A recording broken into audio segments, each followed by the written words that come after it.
Part 13 के starting में हम वाइट क्रेन को देखते हैं जो किसी को ग्रीट कर रहा था। तभी वो उससे पूछती है, क्या तुमने स्पाई को मार दिया? फिर हमें दिखाते हैं कि क्यों वाइट क्रेन ने उस आदमी को मारा होता है, क्योंकि उससे वाइट क्रेन की आइडेंटिटी के बारे में पता चल गया था। तो वाइट क्रेन अपने लीडर को खुद को पनिश करने को कहता है क्योंकि वो केयरलेस हो चुका था। तो वो अपनी 16th नाइट को वाइट क्रेन को एक ड्रीम एलेक्सर देने को कहती है। जैसे ही वाइट क्रेन उस पिल को खाता है तो उसका सर दर्द करने लग जाता है और उसको अपनी पुरानी मेमोरीज आने लग जाती हैं और उसमें ऐसे एक मेमोरी जिसमें वो पाइकुन से मिला होता है। जैसे ही उसको होश आता है तो 16 उससे पूछती है, तुम नींद में पाइकुन पाइकुन कर रहे थे, क्या तुम मुझसे मिले थे? तो वाइट क्रेन उससे कहता है, तुम अपने काम से काम रखो।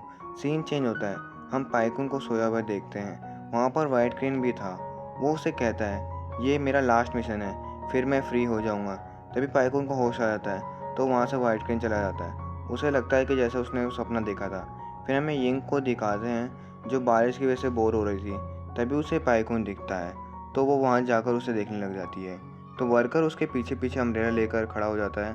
तभी वर्कर को छींक आ जाती है तो यिंग उस पर गुस्सा करके उसे भगाने लगती है, पर वो वहाँ से नहीं जाता। फिर यिंग पाइकुन के पास जाती है। पाइकुन उसे वो बैम्बू स्पैरो देता है। यिंग उसे फेंक कर उड़ाती है और उसके पीछे पीछे जाती है। पाइकुन को यह देखकर उसके बचपन के दिन याद आ जाते हैं। तभी उसे वाइट क्रेन की बात याद आती है। फिर यिंग उसके पास जाकर पूछती है, आप क्या सोच रहे हैं? कि तभी पाइकुन को स्ट्रीट के बारे में कुछ याद आता है और वो वहाँ से चला जाता है। वहाँ पर वो एक लड़के को देखता है तो वो लड़का वो पाइकुन को देखकर भागने लगता है। पाइकुन भी उसके पीछे पीछे भागता है और वो एक गली में पकड़ लेता है। पाइकुन उससे पूछता है कि तुम क्यों भाग रहे हो? तो वो कहता है कि उन्होंने बोट पर सवार सभी को पकड़ लिया है। पाइकुन कहता है, तुम झूठ बोल रहे हो। वो आदमी रोने लगता है। यिंग उसको कहती है, तुम डरो मत, तुम सिर्फ इसके क्वेश्चन का आंसर दे दो। तो पाइकुन उससे पूछता है कि वाइट क्रेन के बारे में मुझे बताओ। तो वो लड़का कहता है कि वाइट क्रेन जो भी करता है खुद से करता है। तो पाइकुन पूछता है, प्रिंसेस रॉयल के वहाँ पर कौन कौन जाएगा? तो वो कहता है कि उन्हें देख के बहुत सारे लोग एवरीडे जाते हैं, पर वो उन्हें पसंद नहीं करती। वो सिर्फ मिस वान जैसे अच्छे दिखने वाले लोगों को ही अपना दोस्त बनाती है। तभी पाइकुन को मिस वान और लॉर्ड चू की बातें याद आती हैं और वो कहता है, मैं बहुत बड़ा इडियट हूँ, सब कुछ मेरे सामने था पर मैंने उस पर ध्यान ही नहीं दिया। और वो जाने लगता है। यिंग उसके पीछे पीछे जाती है और उससे पूछती है, तो आप कहाँ जा रहे हैं? और वो उसके साथ चलने को कहती है, पर पाइकुन उसे कहता है, वाइट क्रेन कोई ऑर्डिनरी पर्सन नहीं है, तुम घर जाओ। फिर यिंग उसे कहती है, पवेलियन ऑफ बुक्स में काफ़ी पहरा है, आप वहाँ अकेले कैसे जाएंगे? पाइकुन कहता है, ये लाइफ और डेथ का मैटर है, मेरे पास अब ये सब सोचने का समय नहीं है। वो जाने लगता है पर यिंग फिर से उसे रोक कर कहती है, आप इतने लापरवाह कैसे हो सकते हो? फिर यिंग वहाँ से जाने लगती है पर इस बार पाइकुन उसे रोक कर कहता है, आपको इस बात का डर नहीं है कि खुद को परेशानी में डालकर प्रिंसेस टैंग आपको ही ब्लेम करेंगे? यिंग कहती है, आपने कहा ना ये लाइफ और डेथ का मैटर है। फिर पाइकुन कहता है, तो हम कैसे जाएं? तो यिंग कहती है, पहले मेरे भाई को ढूंढते हैं। फिर सीन चेंज होता है, हमें मिस वान को दिखाते हैं। तभी वहाँ पर वाइट क्रेन भी आ जाता है। तभी सीन चेंज होता है, हमें जनरल पाइकुन और यिंग को दिखाते हैं जो पवेलियन ऑफ बुक्स की तरफ जा रहे होते हैं।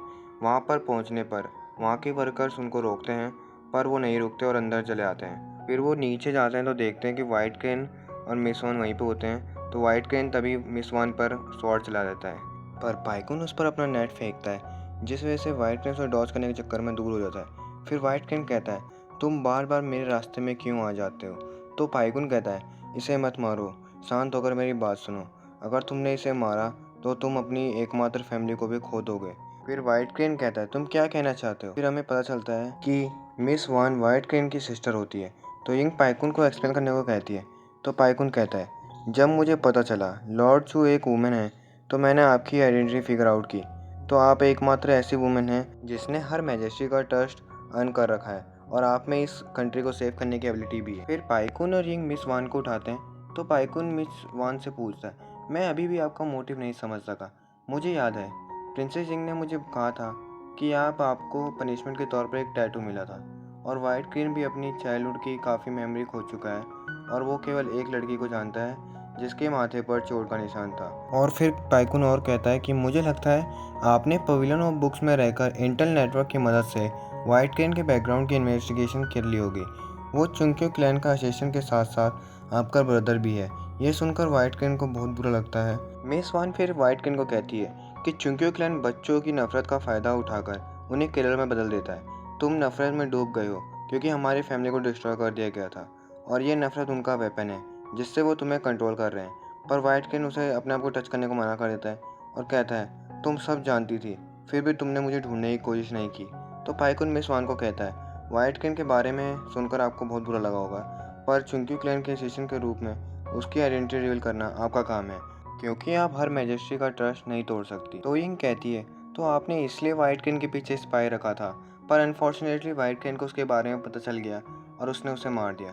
फिर पाइकुन कहता है कि वाइट क्रेन की आइडेंटिटी की छुपाने के लिए और अपने आप को बचाने के लिए आपने प्रिंसेस के सारे वर्कर को मारने को कहा, पर आपको ये नहीं पता था कि वाइट क्रेन का रियल टारगेट प्रिंसेस रॉयल नहीं, लॉर्ड चू है। तो वाइट क्रेन कहता है तुम बहुत होशियार हो, तो क्या तुम अब मुझे मारने चाहते हो? और फिर मिस वान को कहता है तो क्या ये सच है, जब तक मैं जिंदा रहूँगा तुम तब तक मेरे लिए वॉरियर रहोगे? पर मिस वान उसे जाने को कहती है। तो वाइट क्रेन गुस्से में उसे कहता है तुम गद्दार हो, जिसने हमारे फादर को मारने वाले से हाथ मिला लिया है। अब आप एक मंत्री बन चुकी हैं, तो आपका हमारी फैमिली से कोई रिश्ता नहीं है। तभी उसका सर फटने लगता है और वो अपनी स्वॉर्ड उठाकर मिस वान की तरफ बढ़ता है। तो पाइकुन और जनरल उसे रोकने के लिए उसके साथ लड़ने लग जाते हैं। वाइट क्रेन उन दोनों से एक साथ लड़ नहीं पा रहा होता है, जिस वजह से वो घायल हो जाता है और उसके मुंह से ब्लड गिरता है। मिस वान उसे रुकने को कहती है, पर वाइट क्रेन फिर भी उन दोनों से लड़ने लग जाता है, पर इस बार भी उसे ही चोट लगती है। फिर वो सीधा ही मिस वान की तरफ बढ़ता है, पर पाइकुन उसके अपनी शील्ड से रोक लेता है। फिर से वो दोनों लड़ने लग जाते हैं।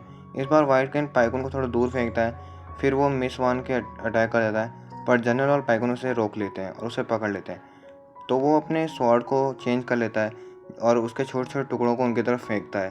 तो पाइकुन एक अलमारी को खींचकर उसके सारे टुकड़े रोक देता है और वाइट क्रेन बहुत थक गया होता है। फिर भी वो उनसे लड़ता है, पर वो अभी भी उनसे नहीं जीत पाता, पर वो जैसे तैसे करके सबको दूर फेंक कर मिस वान का गला पकड़ लेता है। इसी के साथ ये पार्ट यहीं पे खत्म होता है। अगर आपको वीडियो अच्छी लगी हो तो लाइक से सब्सक्राइब करके बेल आइकन को ऑल सेट कर दें।